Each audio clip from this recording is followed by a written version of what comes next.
Assalamualaikum, apa kabar semuanya? Salam panah hijau. Semoga semuanya dalam keadaan sehat-sehat saja. Well, seperti biasa, kali ini kita mau ngobrolin tentang Liga Inggris yang nggak terasa ya, udah masuk pekan ke-26. Di pekan ini ada 14 pertandingan, 10 pertandingan normal plus 4 pertandingan tambahan. Itu artinya ada 8 tim yang akan bermain double. So, buat para FPL manager tentu pengen tahu siapa aja sih tim yang akan bermain double. Ada Arsenal, ada Burnley, ada Crystal Palace, ada Leeds, ada Liverpool, ada Spurs, ada Watford dan Wolves. Kalau dilihat schedule-nya sih Liverpool tentu lebih menjanjikan gitu ya untuk dipakai asetnya. Nah, jadi kita di sini juga pengen ngasih tahu nih, kira-kira menurut kita pemain-pemain siapa aja sih yang enak dipakai untuk di game week 26 ini. Oke, langsung aja ya. Untuk posisi kiper, kita pilih Ramsdale. Ramsdale dari Arsenal. Arsenal akan bermain double ketemu dengan Bradford dan Wolves. Pada pertemuan pertama, Arsenal lawan Bradford itu kalah 2-0. Tapi keadaannya hari ini berbeda. Arsenal justru bersaing untuk masuk zona champion bahkan, sementara Bradford lagi turun-turunnya, tidak mau masuk terpuruk ke zona degradasi. Jadi menurut performanya Arsenal yang memang bagus, rasanya pasti mereka ingin revenge dan clean sheet kayaknya akan didapatkan di pertandingan ini. Di pertandingan berikutnya Arsenal juga akan ketemu Wolves. Wolves memang performanya bagus, tidak pernah terkalahkan di 5 pertandingan, tapi salah satu pertandingan yang pernah ditelan kekalahannya justru dari Arsenal. Clean sheet rasanya juga bukan hal yang mustahil untuk Arsenal. Jadi jika Anda pakai Ramsdale, kemungkinan 2 clean sheet yang akan didapatkan. So poinnya tentu akan besar gitu ya. Kalau untuk diferensialnya, Anda bisa pakai Ederson dari Manchester City atau Edward Mendy dari Chelsea. Ya, Ederson ini akan ketemu Spurs. Spurs memang pernah ngalahin City dari dua kekalahan City di musim ini, salah satunya adalah dari Spurs. Tapi waktu itu Spurs masih dipegang oleh Nuno. Ya kita tahu Nuno waktu di Wolves pun juga ngalahin Pep. Memang sepertinya punya anti teori Pep gitu ya. Hari ini Spurs dipegang oleh Conte, dan untuk masalah gol kayaknya Spurs lagi bermasalah justru gitu. Clean sheet di kandang, main di kandang Etihad ya, di City rasanya tidak bukan suatu hal yang mustahil untuk didapat oleh Ederson. Begitu juga dengan Edward Mendy. Edward Mendy ini di bulan Februari ini juara di Piala Afrika, jadi kiper terbaik di turnamen itu. Kemarin juga juara di World Club. Rasanya Edward Mendy tidak akan mau mencoreng namanya kalah atau lagi kebobolan oleh tim sekelas Crystal Palace. Di pertemuan pertama pun Chelsea menang 3-0. Artinya kemungkinan Edward Mendy clean sheet itu cukup besar juga. Jadi seandainya Anda tidak memakai Ramsdale, tidak mau beresiko di lini belakang, meskipun double permainan game week yang dimainkannya, Anda bisa pakai Ederson atau Edward Mendy. Berikutnya di lini defender. Kami pilih topiknya adalah Alexander Arnold. Yap, seperti kita bilang di awal, Liverpool tuh terlalu seksi asetnya untuk tidak dipakai di game week ini. Arnold akan bermain melawan Norwich dan melawan Leeds. Pada pace meeting dua-duanya pun Liverpool selalu menang 3 gol tanpa balas. Artinya ya tidak akan kebobolan clean sheet lah gitu ya. Apalagi kali ini Liverpool akan menghadapi Norwich dan Leeds di kandang di Anfield yang terkenal juga angkernya itu. Arnold sendiri kan juga bukan cuma clean sheet yang bisa kita harapkan dari dia, tapi juga assist-assistnya. Sehingga nggak memakai Arnold melawan Norwich dan Leeds di satu game week gitu ya. Rasanya sayang banget gitu ya. Ini good asset lah gitu kalau mau pakai pemain Liverpool. Apalagi dia juga garansi untuk starting line up-nya. So kami milih Alexander Arnold untuk kalian pilih di game week ini. Sementara kalau Anda mau pakai diferensialnya, kami sarankan pakai Cancelo dan juga Rudiger. Seperti halnya Ederson dan Mendy, setidaknya garansi untuk clean sheet-nya ada gitu ya. Cancelo ini kami pilih karena dia juga jaminan starternya dari Pep musim ini lebih daripada seluruh back yang ada di City gitu ya. Yang kedua, Cancelo ini sering juga memberikan assist, so nggak ada salahnya kita pakai Cancelo. Kalau Rudiger sama, dia juga jaminan starter di lini belakang. Dan Rudiger ini kalau untuk bola-bola set piece cenderung bisa golin juga dari sundulan gitu. Jadi ya setidaknya minimalnya tidak kebobolan lah gitu ya. Kalau kalian mau pakai diferensialnya. Lanjut di lini tengah atau midfielder gitu ya. Di lini tengah ini kita punya pemain yang kita the best adalah Mohamed Salah. Rasanya kita semua sepakat ya bahwasannya Salah adalah pemain yang harus dimiliki oleh para FPL manager di game week ini gitu. Seperti halnya Arnold tadi, Liverpool akan ketemu Norwich dan Leeds. Double game weeknya dengan rekor kemenangannya, Mohamed Salah ini bukan cuma sekedar goal getter buat Liverpool, dia juga starter, yang pasti dia juga penalty taker. Bukan cuma sekedar harus dimiliki bahkan untuk para FPL manager.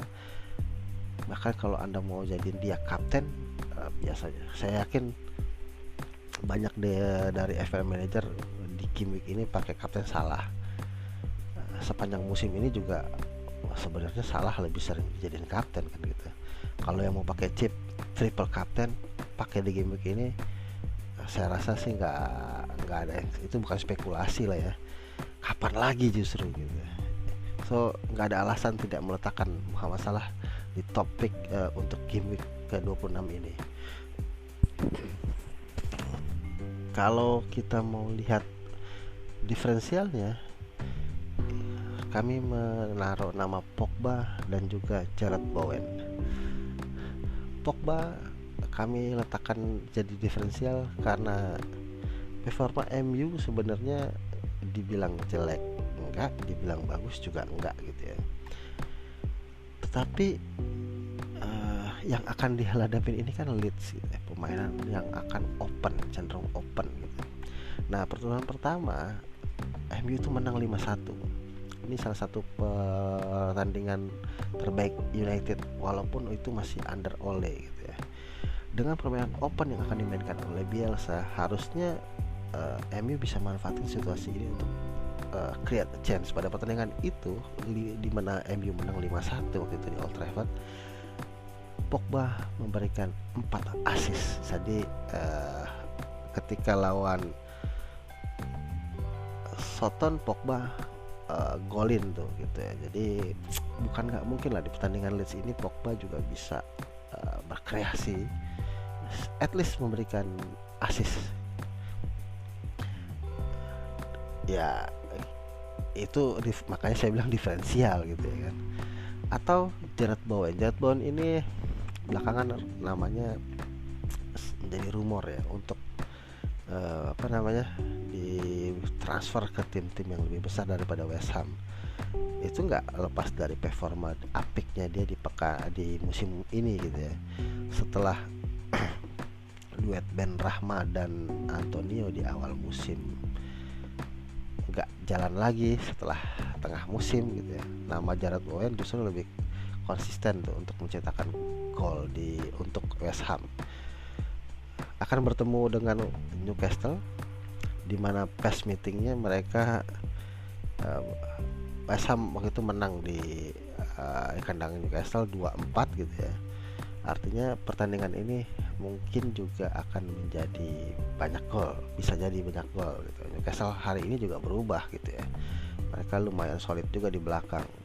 Tapi ya itu tadi tipikalnya biasanya kalau banyak gol kemungkinan untuk dapat poinnya kan besar gitu ya. So apalagi Jarrod Bowen sekarang jadi goal getter di West Ham. Makanya kami pilih Jarrod Bowen sebagai diferensialnya. Lanjut ke lini depan. Di lini depan kami punya nama Cristiano Ronaldo. Seperti halnya Pogba, Ronaldo ini kemarin golin ya waktu lawan Brighton gitu ya. Akhirnya keran golnya terbuka lagi dengan penampilan Leeds yang pasti diasumsikan akan open. Rasanya melihat Leeds akan bermain parkir bus itu nggak mungkin gitu ya. Memungkinkan untuk Ronaldo mendapatkan ruang gitu ya, mendapatkan peluang.